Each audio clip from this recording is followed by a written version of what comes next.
Hello, my name is Taylor, and today my audience is my mom, my dad, and my boyfriend Mitch. So today I will be talking with you guys about something that I have always struggled with in the past, and that is healthy living. By healthy living, I really mean the importance of taking care of yourself and making sure that you feel good, inside and out. Over the past couple weeks, I have decided to take a turn for the better. I decided to exercise a little bit more and eat a little bit healthier instead of craving so many sweets. So if you lack exercise and eating clean, it can cause a majority of things. But the two main things are obesity and stress. Obesity is when your body holds on to excessive fat and it's accumulated throughout your body. According to the Center for Disease Control and Prevention, known as CDC, in 2016, more than 39% of adults were obese within the U.S. That is more than 1/3 of the adult population among the United States. And the CDC also estimates that 112,000 deaths that occur within the United States are associated with some sort of obesity.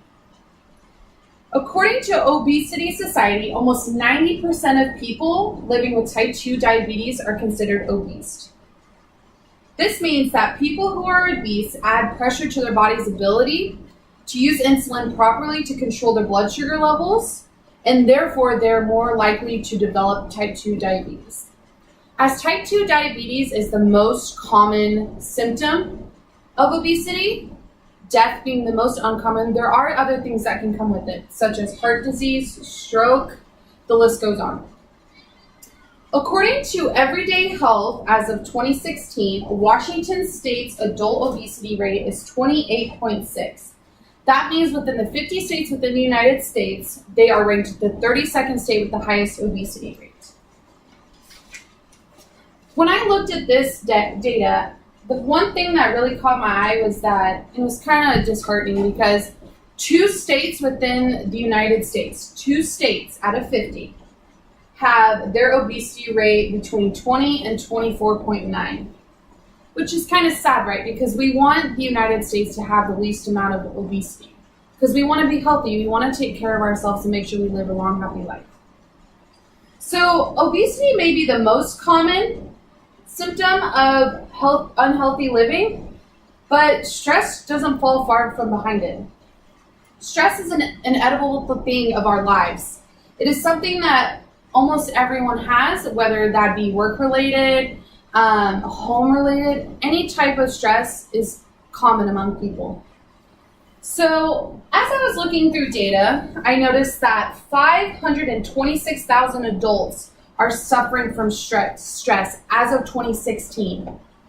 And that deals with work-related stress. And that doesn't deal with other stresses that may happen.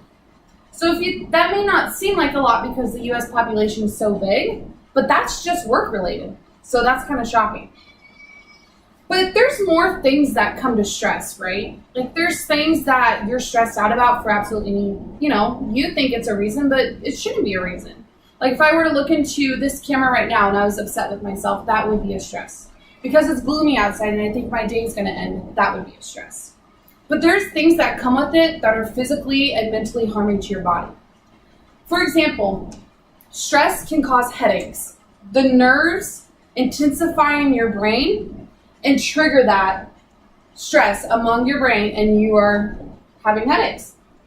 You can get heartburn. Stomach acid builds up in your stomach, which causes you to have heartburn, which can sometimes lead to worse things.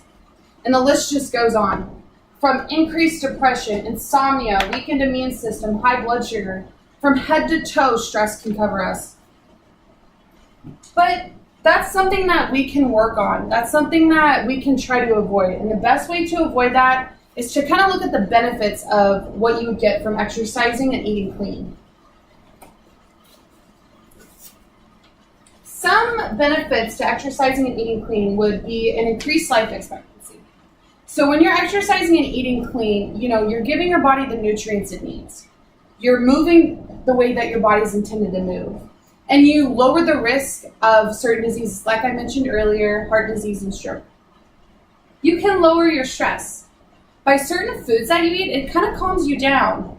like the certain sugars that you intake, they say you want a piece of pie, but you eat raspberries instead, you're satisfied that you didn't eat as bad as you were anticipating earlier. Improved quality of life. You really consider how you spend your day. You feel accomplished. You set those goals for yourself, and you're happy when you go and take a walk, even if it's for 5 minutes. You improve your mental outlook. You think positive. You're positive because you've done the things that you told yourself you're going to do, and you're going to reach those goals that you made to improve your quality life. So the last thing is, what can you do? How can you better yourself and take care of yourself? Well, first off, you can exercise. Even if that's 5 minutes a day, you're still moving. It's more moving than you would if you were just to sit on the couch and relax. You can eat clean. Put down the piece of pie every once in a while and have some fruit. It will still satisfy you because it has the sugars that your body's craving. Have a positive outlook. Really think about how you're going to feel and how your body's going to be in the future. And how you're going to look in that camera and you're going to say, I like the way I look. Because it's something that's so rewarding and it's something that you should want to have. Thank you for listening to me today. Are there any questions? How do you bring yourself back up when you get off of being healthy? So I think the number one thing is with that is you really think about how you were before when you were eating healthy and to what you are now. So you kind of get down on yourself and you're like, well, why did I let myself go? But it's something that I have the pleasure of having my friends and family around to help me better myself and to help me eat healthy and have them as my walking partner. So I go on walks with my sister, with her dog, just to make sure that I get my exercise in, and she's always there to motivate me as well. So having motivation for myself and from other people has been really beneficial in getting back on track.